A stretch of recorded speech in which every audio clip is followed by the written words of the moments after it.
নমস্কার।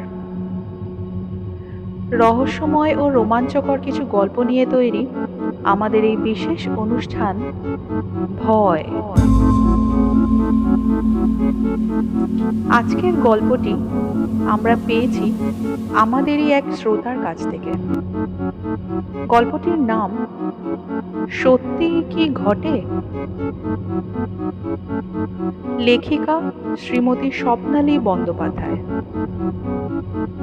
Bengali story এবং তার শ্রোতাদের এত সুন্দর একটি গল্প উপহার দেওয়ার জন্য শ্রীমতী স্বপ্নালী বন্দ্যোপাধ্যায়কে আমরা জানাই অসংখ্য ধন্যবাদ। শুরু হচ্ছে সত্যিই কি ঘটে?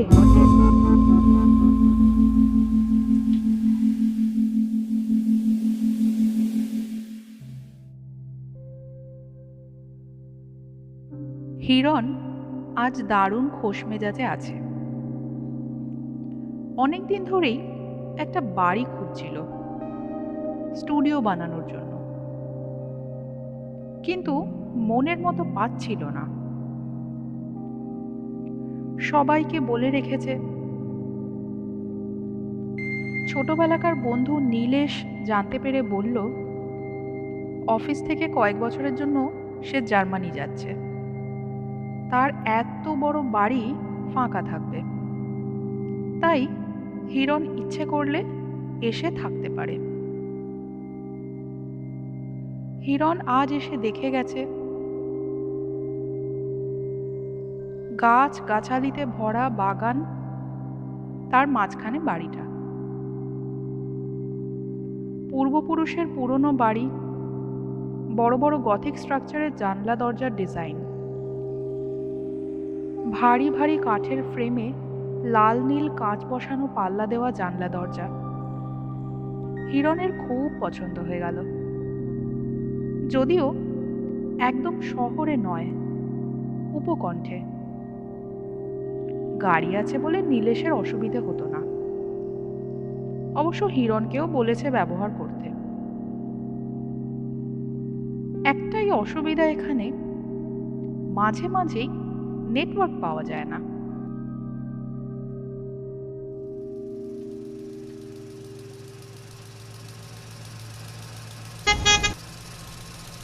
গতকাল নীলেশ জার্মানি চলে গেছে। হিরণ মালপত্র ম্যাটাডোরের পিঠে চাপিয়ে এই বাড়িতে এসে উপস্থিত। বাড়ির সব কিছু দেখাশোনা করে মাঝবয়সী জগাদা। ভোরবেলা থেকে তার হাঁকডাক শুরু হয়ে যায়। সারা দিন তদারকি চলে। সন্ধ্যের পর খাবার গুছিয়ে রেখে বাড়ি ফিরে যায়। একটি অল্প বয়সের ছেলেও আছে, 5-4 মাস খাটে। কিন্তু সন্ধ্যের পরে সে নেশার জগতে ডুব মারে। হিরণ শুধু মালপত্র এনে এই বাড়িতে ফেলেছে, বাকি আর কিছুই করতে হয়নি ওকে। জগাদা আর মন্টু মিলে সব গুছিয়ে দিয়েছে।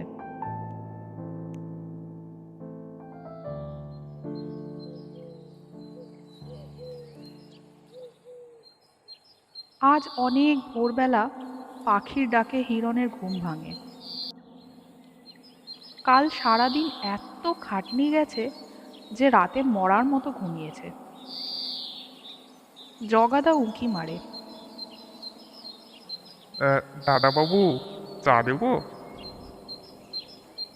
হুম, বারান্দার টেবিলে রাখো, আমি বাথরুম সেরে আসছি।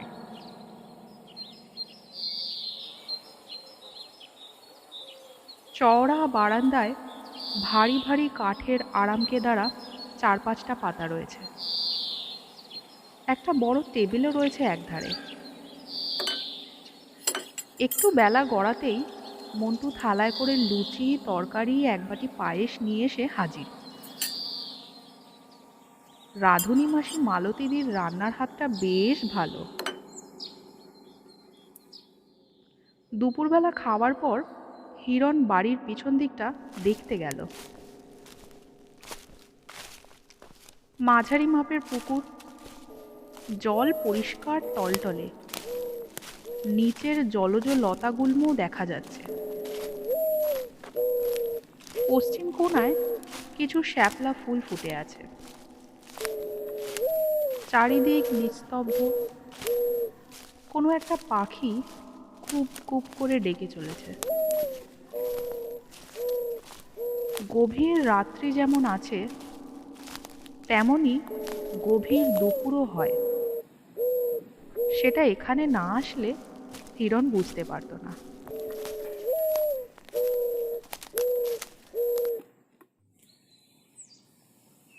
সন্ধে গড়িয়ে আসছে। সব নিস্তব্ধতা ভেঙে গাছে গাছে পাখিদের বাসায় ফেরার কিচিরমিচির অপূর্ব কলতান। আকাশে মেঘ জমেছে। দুই এক ফোঁটা বৃষ্টি পড়ল বোধহয়। জগাদা চা দিয়ে গেছে। রাতের খাবার টেবিলে গুছিয়ে রেখে এরপর সে রওনা দেবে। মালতীদি আগেই চলে গেছে। আর মন্টু বোধহয় জলপথে, কোনো পাত্তাই নেই। গাছপালার জন্য এ বাড়িতে অন্ধকার বড় তাড়াতাড়ি আসে। এই তল্লাটে বাড়ি দু একটা আছে, তাও সব দূরে দূরে। জগাদা খাবার গুছিয়ে রেখে বলল, দাদাবাবু, আমি তাহলে আসি, খাবার খেয়ে নেবেন। হুম, এসো।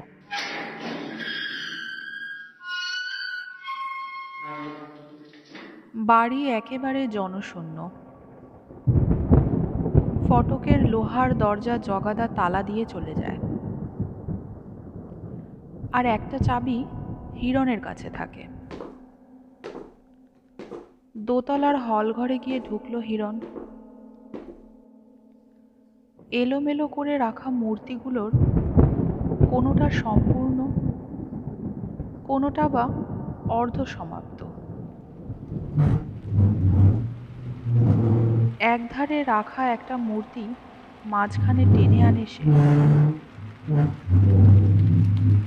মূর্তিটার মুখের চেহারা অনেক দিন ধরেই বাকি।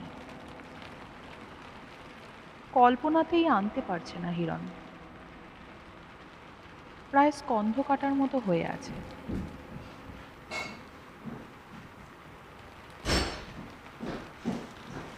রান্নাঘর থেকে খুটখাট আওয়াজ আসে। বোধহয় মন্টু জলপথ থেকে ফিরে খাওয়া দাওয়া করছে। হিরণকে আর বিরক্ত করেনি।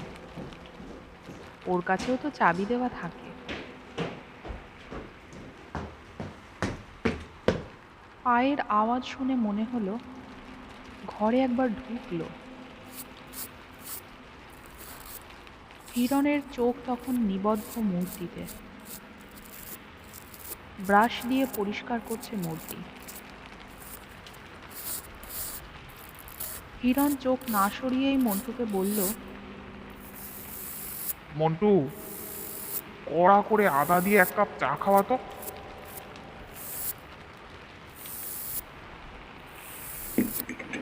চা টেবিলে আসলো। হিরণ চায়ে চুমুক দিতে কেমন পচা গন্ধ পেল। বমি এসে গেল প্রায়। হুম, কি দিয়ে বানিয়েছিস মন্টু? পচা আদা?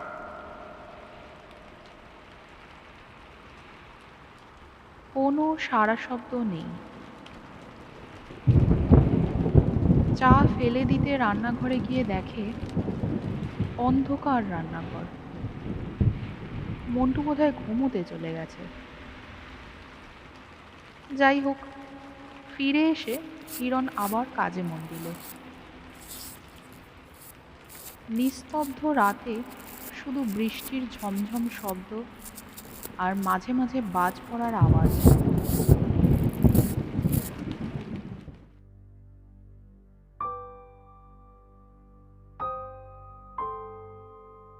পরদিন কয়েকটা প্রয়োজনীয় জিনিস আনতে শহরে যেতে হলো। হিরণ সকাল সকাল জল খাওয়ার খেয়ে বেরিয়ে পড়ল। ফেরার সময় গেটের কাছে মন্টুর সাথে দেখা, গাছে সার দিচ্ছে। কিরে, কাল রাতে যে চা দিয়েছিলি, কি দিয়েছিলি? পচা গন্ধ পাচ্ছিলাম। দাদা, আমি তো কাল রাতে বাড়ি ফিরিনি, বন্ধুর বাড়ি ছিলাম। কি বলিস? তুই আমার ঘরে ঢুকলি, আমি চা করতে বললাম, তুই চা দিলি? মায়েরই বলছি দাদা, আমি কাল বাড়ি ফিরিনি।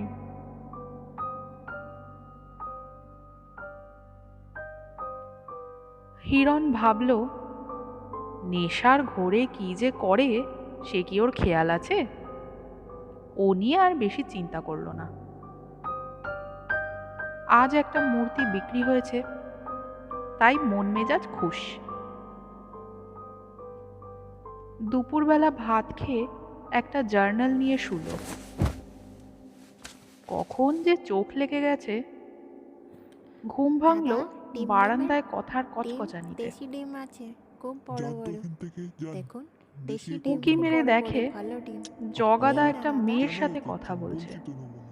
কেন এরকম বকা আপনি দিচ্ছেন? শুনতে পাচ্ছেন না? যান। মেয়েটির এত মুখের ডিম নিয়ে কি চেহারা করবো? খারাপ হয়ে যাবে তো। হিরণকে আকর্ষণ না, করল। একদমই লাগবে না। যান এখান থেকে।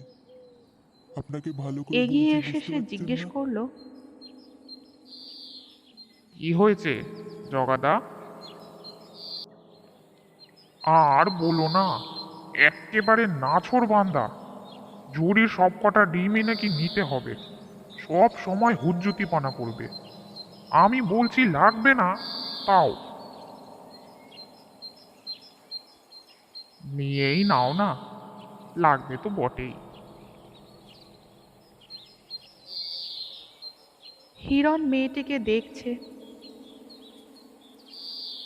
সাদা খোলের সবুজ পাড় শাড়ি পায়ের গোছের অনেকটা উপরে, কালো শরীর ঘুরিয়ে আঁটো করে পরা, খালি গা, পায়ের রূপোর মল, চোখ দুটো মুখের আন্দাজে বড় আর টানা টানা। হঠাৎ করে দেখলে মনে হবে কাজল পরা। তোর নাম কি রে? বাগি। মুখটা খুব নজর কাড়া, কিন্তু গলার আওয়াজটা একটু অদ্ভুত। মনে হয় মানুষটা এখানে নেই, অনেক দূরে। শেষ পর্যন্ত জগাদাকে সব কটা ডিম গচিয়েছে।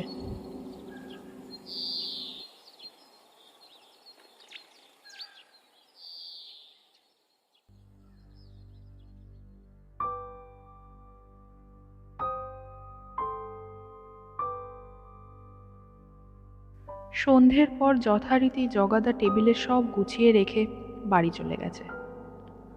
মন্টুর দেখা নেই। পোর্টিকোর লাইট জ্বালানো। হিরণ স্টুডিওতে ঢুকলো। আজকে এই স্কন্ধ কাটার উপরের মাথাটা ঠিক করতেই হবে। হাত চলছে, মাথাটা প্রায় তৈরি। ছিনি চালানো হচ্ছে। নাকটা একটু চ্যাপ্টা, ঠোঁটটা ফোলা ফোলা। এবার চোখ ফোটাতে হবে। হিরণ রান্নাঘরে যাওয়ার উদ্যোগ করলো। মনটা বড় চা চা করছে। গ্যাসে চায়ের জল চাপিয়ে ভাবছে সিগারেট ধরালে হয়।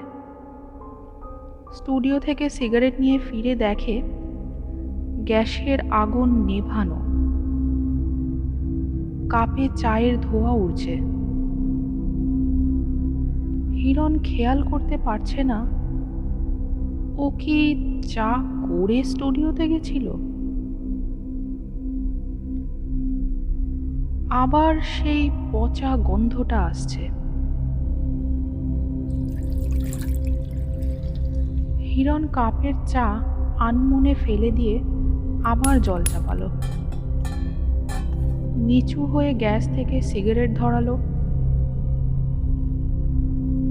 এমন সময় তার কানে আসলো মেঘের গর্জন। তেড়ে বৃষ্টি শুরু হলো।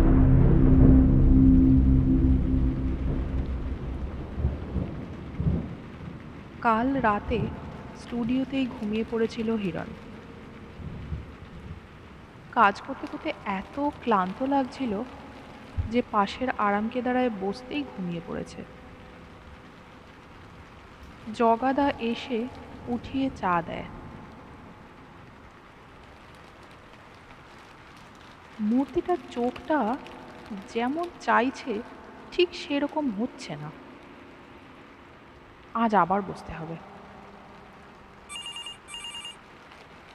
এমন সময় ল্যান্ডলাইনে ফোন বাজলো। মন্টু এসে বলল, জার্মানি থেকে দাদার ফোন এসেছে, আপনাকে চাইছে। হ্যালো, কি রে, তোর সেলফোন বেজে গেল যে, ধরলি না কেন? আরে কাল রাতে অনেক রাত্রে ঘুমিয়েছি, আর চোখ খোলেনি। তারপর কেমন আছিস বল? ঠিক আছে, তোর কেমন লাগছে বল? আরে খুবই ভালো, কিন্তু বাজার হাট তো আমি করতে পারি না, কি করি বলতো? তুই জগাদাকে আন্দাজ করে পয়সা দিয়ে দিবি, বুঝলি? ও আমাদের অনেক দিনের পুরনো বিশ্বাসী লোক, সব ব্যবস্থা ওই করে দেবে। তোর কিচ্ছু চিন্তা করতে হবে না, কি চাই শুধু বলে দিবি, ঠিক আছে? ভালো থাকিস, আবার পরে কথা হবে।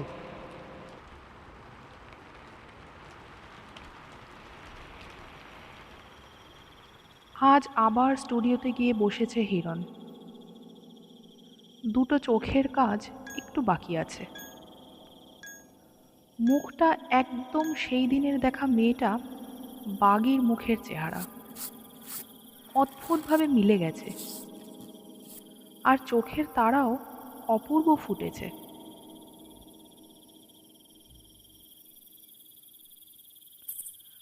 অনেক রাত্রি, চারিদিকে নিস্তব্ধ।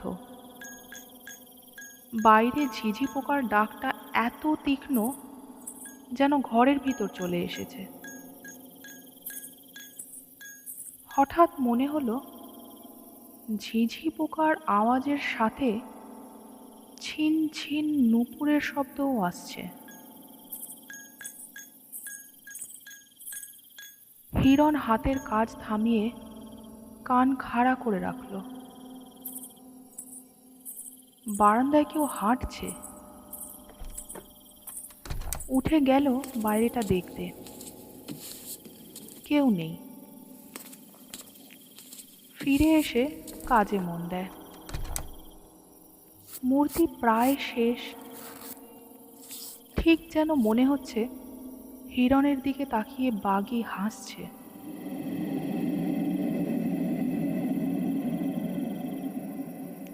অনেক রাত হিরণ সিগারেট ধরালো। রাতের খাওয়া এখনো বাকি, কিন্তু উঠে যেতে ইচ্ছে করছে না। ভাবলো একটু বিশ্রাম নিয়ে নিই। মাথাটা টেবিলে নামাতেই চোখ আপনিই বন্ধ হয়ে আসলো।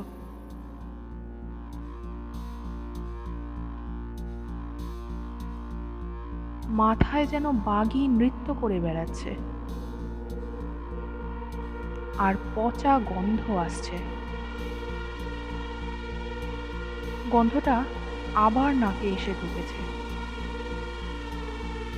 টেবিলের খাবারগুলো ছড়ানো ছিটানো, মাংসের হাড় মাটিতে পড়ে আছে, আর অদ্ভুত একটা প্রাণী মাংসের হাড়গুলো চিবিয়ে চিবিয়ে খাচ্ছে।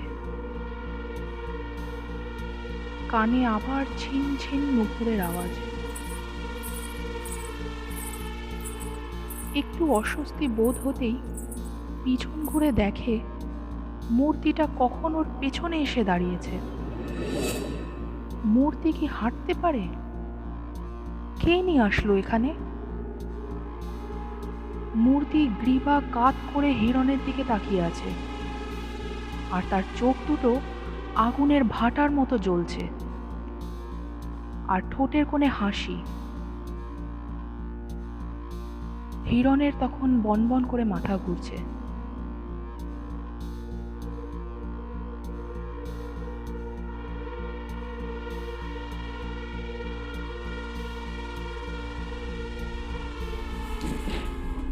মাটিতে পড়ে যেতেই ধড়মড় করে উঠে বসল। ঘুম ভেঙে চেতনাতে আসতেই দেখল সে টেবিলের নিচে মাটিতে বসে আছে। ঘরে আলো জ্বলছে। তৎক্ষণাৎ সে মূর্তিটার দিকে তাকালো, কিন্তু মূর্তি যেমন ছিল তেমনই আছে। পায়ে পায়ে গিয়ে খাবারগুলো দেখে আসলো। রাতের খাবার জাল দিয়ে ঢাকাই আছে।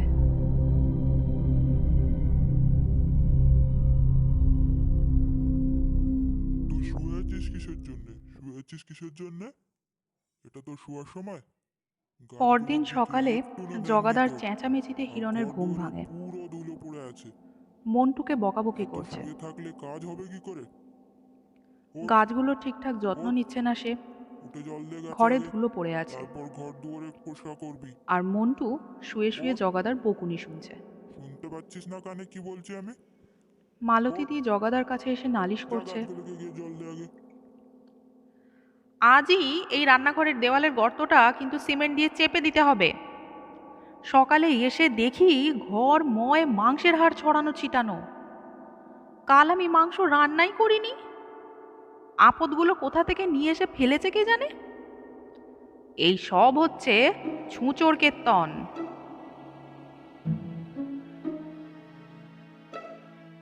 হিরণ চিন্তা করলো, সত্যি তো, কাল তো সে মাংস খায়নি। বিছানা ছেড়ে সে ওঠে, জল খাওয়ার খেয়ে পুকুরের পাড়ে চলল।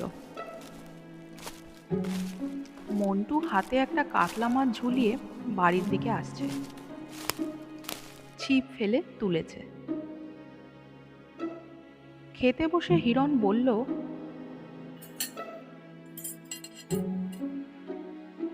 বুঝলে জগাদা, আশপাশটা একটু পরিষ্কার করাও না।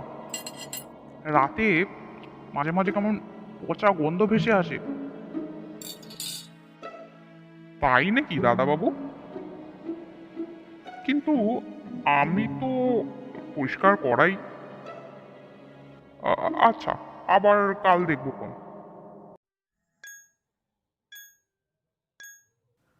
অনেক রাত্রি। হিরণ তখন স্টুডিওতে মূর্তিটার কোমরের ভাঁজ ঠিক করছে। ঠুক ঠুক করে ছেনিতে ঘা পড়ছে, আর নিস্তব্ধ রাতে তার প্রতিধ্বনি হচ্ছে। হিরণ মগ্ন মূর্তিতে। হঠাৎ মাথা তুলতেই মনে হলো দরজার ওপাশ থেকে কে যেন সরে গেল। হিরণ কাজ বন্ধ রেখে দরজায় এসে দেখে কেউ নেই, কিন্তু কারোর দৌড়ে চলে যাওয়ার পায়ের নুপুরের আওয়াজ হচ্ছে। হিরণ মূর্তির গায়ে একটা সাদা চাদর কাঁধের ওপর থেকে ঢেকে দেয়। তারপর বারান্দা পেরিয়ে হাঁটতে শুরু করে। যেদিক থেকে নুপুরের শব্দ আসছে সেদিকেই হিরণ যাচ্ছে। বারবারই তার মনে হচ্ছে চোখের পলক ফেলতে না ফেলতেই কে যেন চলে যাচ্ছে। হাঁটতে হাঁটতে হঠাৎ খেয়াল পড়ল ও এক্কেবারে পুকুরের কাছাকাছি চলে এসেছে। পাশের জঙ্গল থেকে লাফ দিয়ে একটা শেয়াল বা কুকুর ঠিক বোঝা গেল না দৌড়ে চলে গেল। হিরণ খেয়াল করে দেখল একটু দূরে জন্তুটা দাঁড়িয়ে আছে, আর জন্তুটার গলা দিয়ে একটা অদ্ভুত আওয়াজ বের হচ্ছে, আর তার সঙ্গে নাকে সেই বিকট পচা গন্ধ ভেসে আসছে। অন্নপ্রাশনের ভাত বেরিয়ে আসার জোগাড়। অন্ধকারের মধ্যে হিরণ ভালো করে তাকিয়ে দেখল জন্তুটার পিছনে একটা মানুষের শরীরের অবয়ব। কাঁধ থেকে চাদর জাতীয় কিছু একটা ঝুলছে, ঠিক যেমনটা হিরণ মূর্তির ওপর চাপিয়ে এসেছে। কাঁধের উপর থেকে বাকিটা আবছা, কিছু বোঝা যাচ্ছে না। মনে হচ্ছে নাক মুখ কিছু নেই। সেই অবয়বটা মনে হলো এগিয়ে আসছে হিরণের দিকে। হিরণের ভয়ে তখন বুকের ধুকপুকানি বোধহয় থেমে যাবে। পেছন ফিরে সে প্রাণপণে দৌড়াতে লাগলো।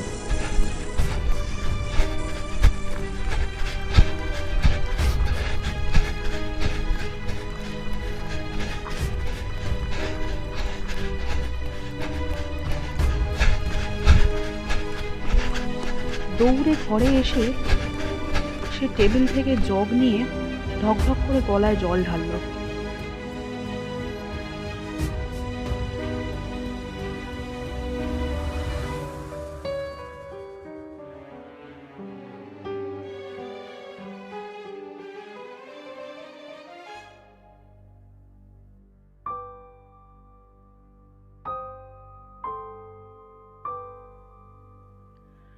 সামনেই এক্সিবিশন।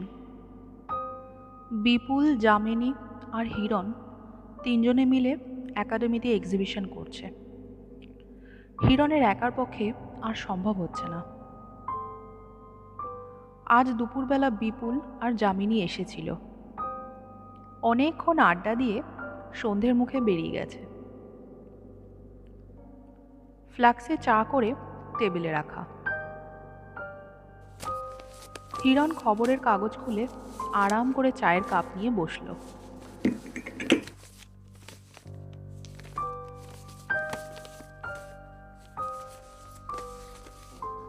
আজ আর কাজ করতে ইচ্ছে করছে না।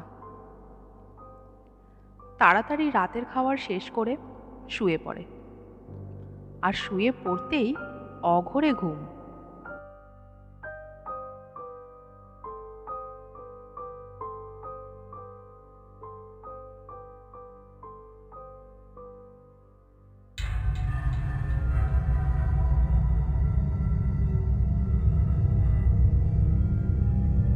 কিন্তু হঠাৎ ঘুম ভেঙে যায়।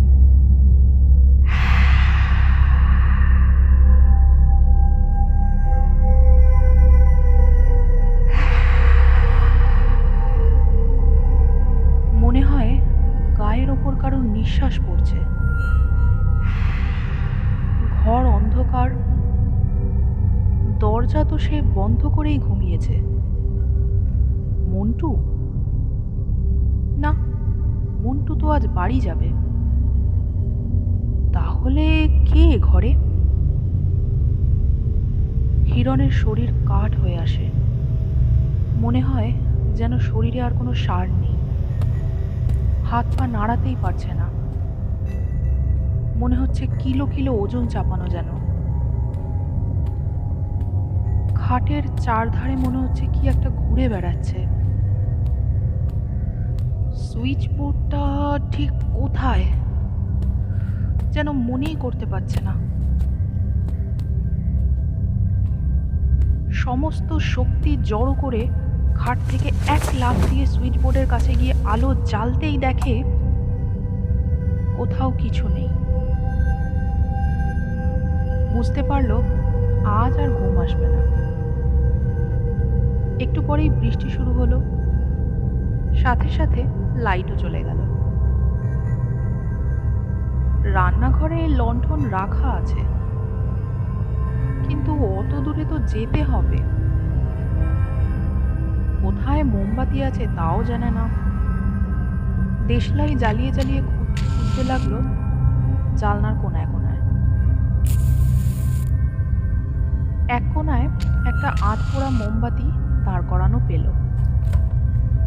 হাতড়ে হাতড়ে নেওয়ার পর 4বারের বার মোমবাতিটা জ্বালায়। ঘরে খুব জোরে হাওয়া বইছে, কিন্তু জানলা তো বন্ধ। তাও কোথা থেকে এত বাতাস শো শো করে ঢুকছে। একেবারে হিমশীতল ঠান্ডা হাওয়া। হিরণের ভীষণ শীত করতে লাগলো। দপদপানি মোমবাতি নিয়ে বিছানার কাছে গিয়ে দেখে চাদর মুড়ি দিয়ে কেউ শুয়ে আছে। কাছে যেতেই আধো অন্ধকারে চাদরটা নড়ে উঠল। কে কে কে ওখানে? ফ্যাস ফ্যাসে গলায় আওয়াজ আসে, আমি বাগি। তুই কেন আমাকে বন্দি করেছিস? আমায় মুক্তি দে।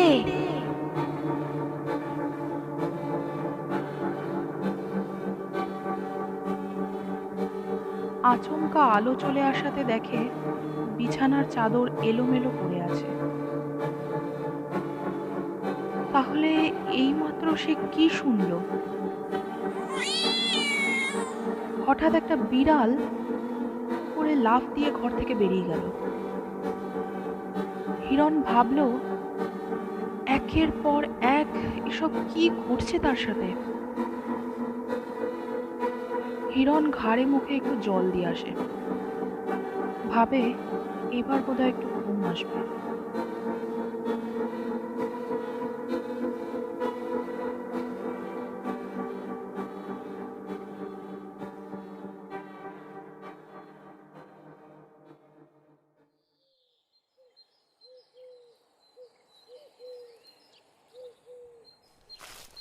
পরদিন সকালে হিরণ চা জলখাবার খেয়ে বাড়ির চারপাশ ভালোভাবে পর্যবেক্ষণ করতে বের হলো। চারিদিক মোটামুটি পরিষ্কার করাই। ভূত প্রেত কিছু এ জায়গায় আছে বলে তো মনে হলো না। কিছুটা দূরে একটা কামিনী গাছ। ভূতেদের থাকার মতো বেল, তেঁতুল, শেওড়া গাছ কিছুই তো দেখা গেল না। আকাশের কয়েকদিন ধরেই বেশ মুখ ভার। হয়তো আবার বৃষ্টি শুরু হবে। দুপুরবেলা খাওয়ার পর চোখটা একটু লেগে এসেছিল। মন্টুর ডাকে জেগে ওঠে। আকাশ বেশ কালো করে এসেছে। ঘরে অন্ধকার ঘনীভূত। বৃষ্টি আসতে পারে। তাই জগাদা সকাল সকালই যাওয়ার তোড়জোড় শুরু করে দিয়েছে। মন্টু লণ্ঠন জ্বালিয়ে সাথে চায়ের ট্রে নিয়ে ঢুকলো। টিপ টিপ করে বৃষ্টি শুরু হয়ে গেছে। হিরণ চায়ে চুমুক দেয়।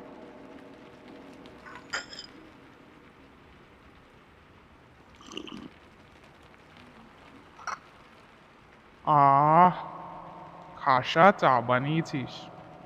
এই ওয়েদারে লেবু চা একেবারে পারফেক্ট।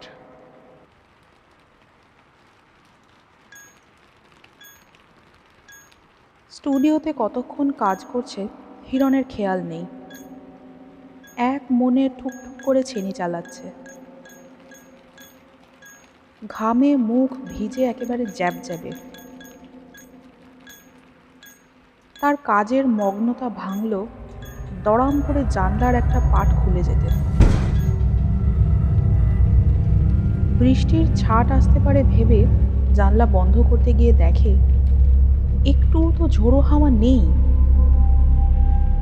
তাহলে জানলাটা খুলল কি করে?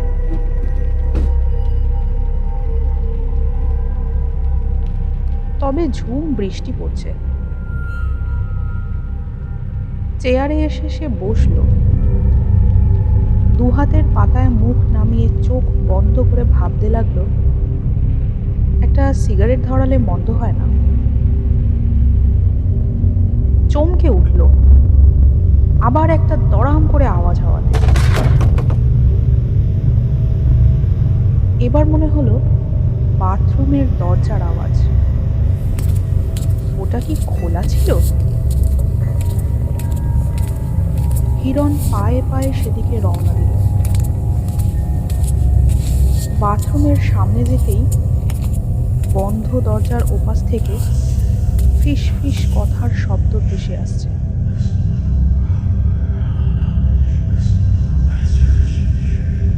দরজাটা আস্তে আস্তে একটু ঠেলে ফাঁক করতেই দেখে মেঝেতে রক্তে মাখামাখি, আর তার মধ্যে গড়াগড়ি খাচ্ছে বাঘের মূর্তির মুন্ডু, আর খিলখিল করে হাসছে। হিরণের রক্ত হিম হয়ে গেল। ঠিক তখনই তার পিঠের কাছে কারোর নিঃশ্বাসের অনুভূতি।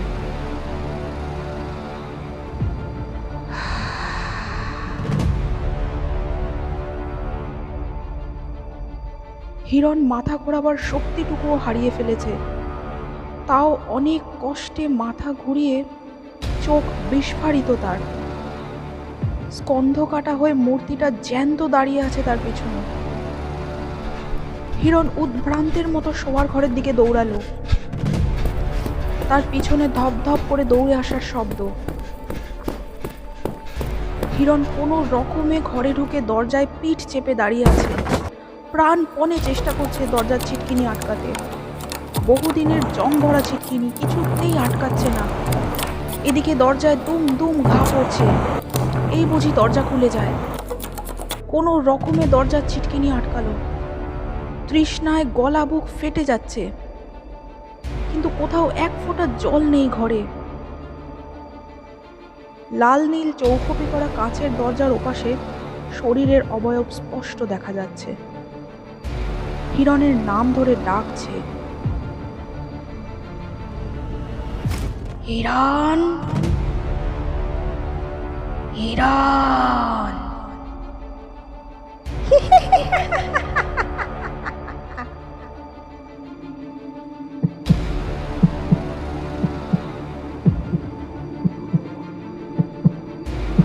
হিরণ তার বুকের ধুকপুকুনি পরিষ্কার শুনতে পাচ্ছে।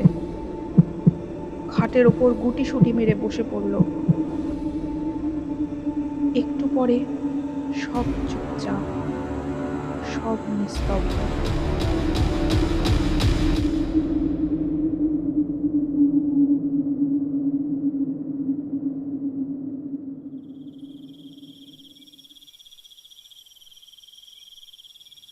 দরজাতেও আর কিছু দেখা যাচ্ছে না।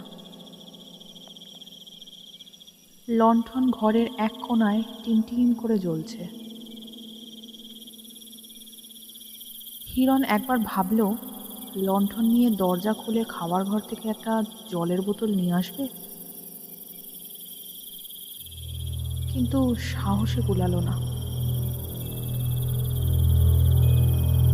একটানা ঝিঝি পোকার ডাক আসছে। ডাকটা তীক্ষ্ণ থেকে তীক্ষ্ণতর। এটা কি সত্যি ঝিঝি পোকার ডাক? না তো, এটা তো দূর থেকে কোনো মেয়ের কান্নার আওয়াজ আসছে। শব্দটা ক্রমশই বাড়ছে, বাড়তে বাড়তে এক সময় মনে হলো আওয়াজটা ঘরের কোণা থেকে আসছে। পা টিপে টিপে খাট থেকে নেমে লণ্ঠন নিয়ে চতুর্দিক দেখতে লাগলো হিরণ। কোথাও কিছু নেই। সব শেষে খাটের নিচ দেখবার জন্য হাঁটু ভেঙে আস্তে আস্তে হিরণ মাটিতে উবু হয়ে বসে। বাতিটা একটু এগিয়ে ধরে। হিরণ মাথা নামাচ্ছে। একটু একটু করে খাটের নিচে চোখ বোলালো। তার চোখের তারা ধীরে ধীরে পাল্টাচ্ছে। সেখানে ভয়ের ছায়া। তার চোখ স্থির, বিস্ফারিত। বাঘই বসে আছে হাঁটু মুড়ে।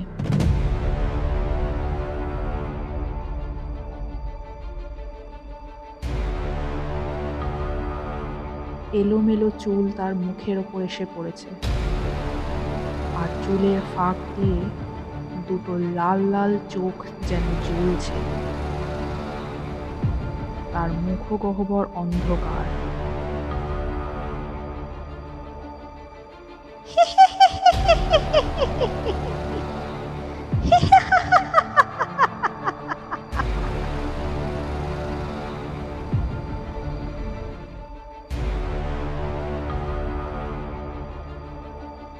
হিরণ দিক বিদিক জ্ঞান শূন্য হয়ে দরজা খুলে দৌড়তে লাগল।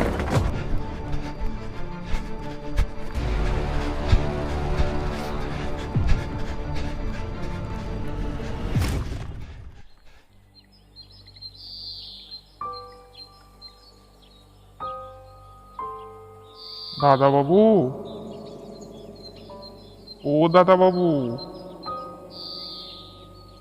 আপনি মাটিতে শুয়ে আছেন কেন? গরম লেগেছিল? তো ছাদে খাটিয়া পাতা আছে, সেখানে শুতেন।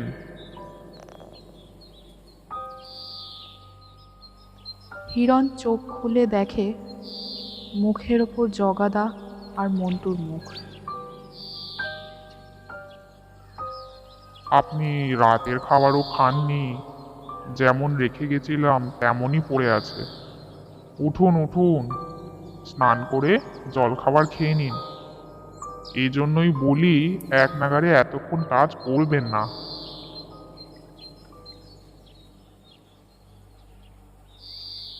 হিরণ ধীরে ধীরে উঠে বসে।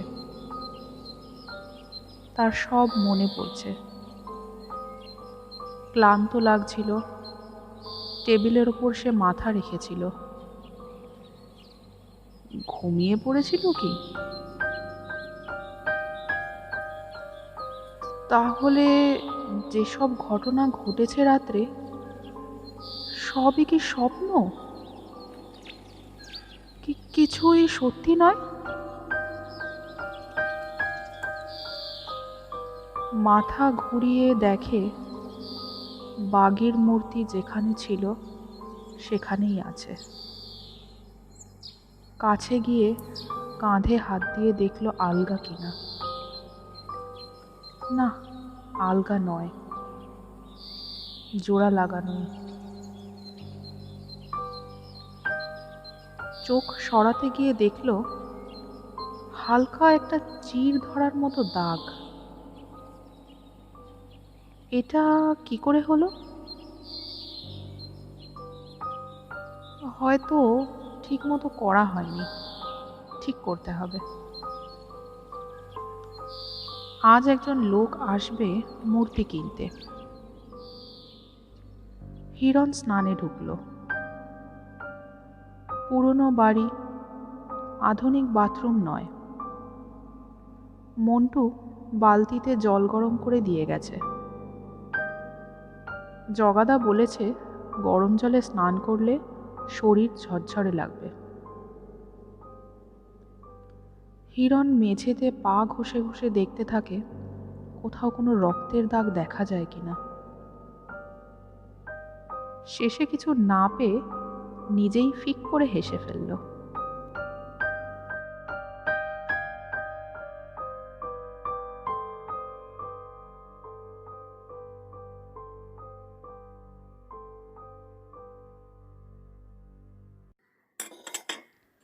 বারান্দার টেবিলে বসে হিরণ জল খাবারে মগ্ন।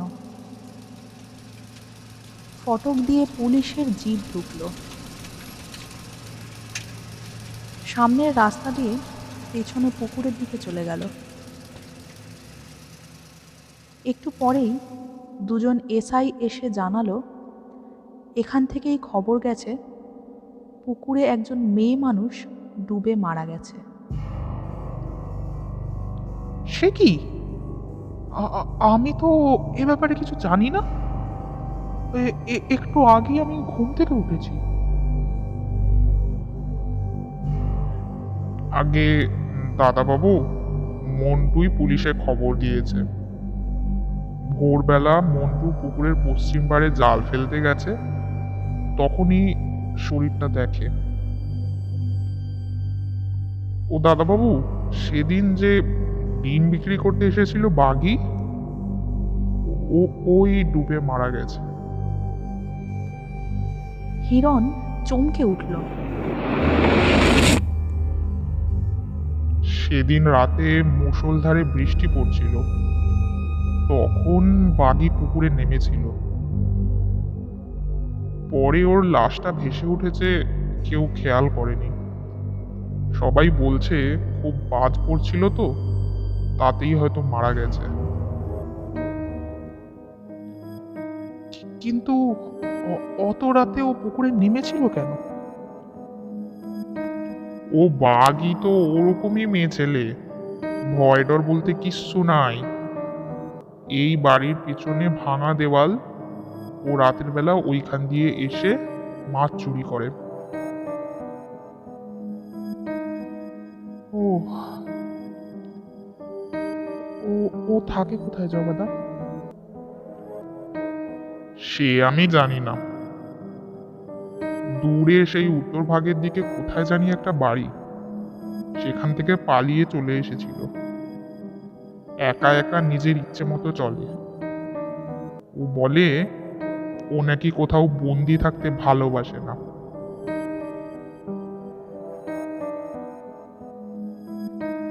হিরণের রাতের কথা মনে পড়ে গেল। সে অবাক হয়ে গেল। বড় অদ্ভুত ব্যাপার তো। এরকম হয় নাকি? স্বপ্নের সাথে সত্যির মিল। বন্দি কথাটা বোধহয় হিরণ স্বপ্নে শুনেছিল। দুজন পুলিশ জগাদা আর মন্টুকে জিজ্ঞাসাবাদ করে চলে গেছে। হিরণ আনমনে শোয়ার ঘরে ঢুকে সবে খাটের নিচটা দেখতে গেছে, এমন সময় মন্টু এসে জানালো দুজন লোক এসেছে, তার সঙ্গে দেখা করতে চায়। হিরণ বাইরে এসে দেখল মূর্তি কেনার জন্যই লোক এসেছে। সে স্টুডিওতে তাদের নিয়ে ঢুকলো।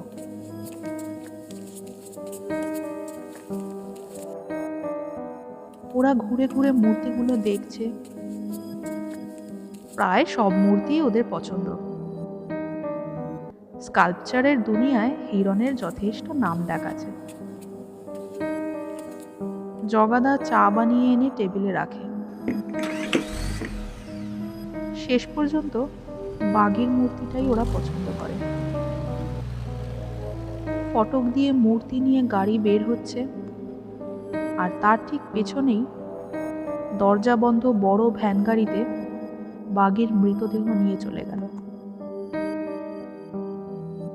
বারান্দায় দাঁড়িয়ে হিরণ। হঠাৎ তার মনে পড়ল খাটের নিচটা এখনো দেখা হয়নি। খাটের নিচটা পুরনো ট্রাঙ্ক, কিছু জিনিসপত্র আর হাবি জাবি বাসনপত্রে ভর্তি। হঠাৎ খেয়াল করলো জিনিসপত্রের ফাঁকে কি একটা জ্বলজ্বল করছে।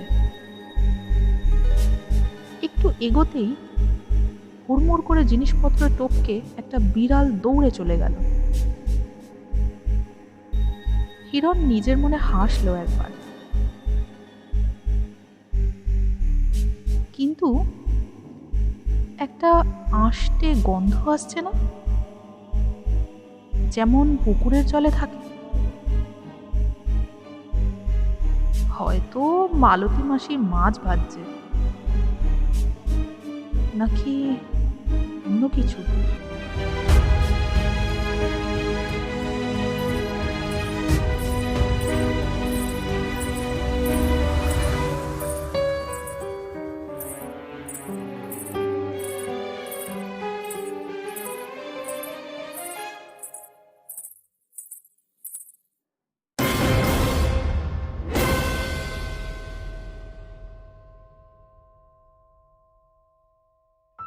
শুনছিলেন শ্রীমতী স্বপ্নালী বন্দ্যোপাধ্যায়ের লেখা সত্যি কি ঘটে। আরও রোমাঞ্চকর গল্প নিয়ে আমরা হাজির হব আপনাদের কাছে। শুনতে থাকুন বেঙ্গলি স্টোরি। সুস্থ থাকবেন, ভালো থাকবেন। নমস্কার।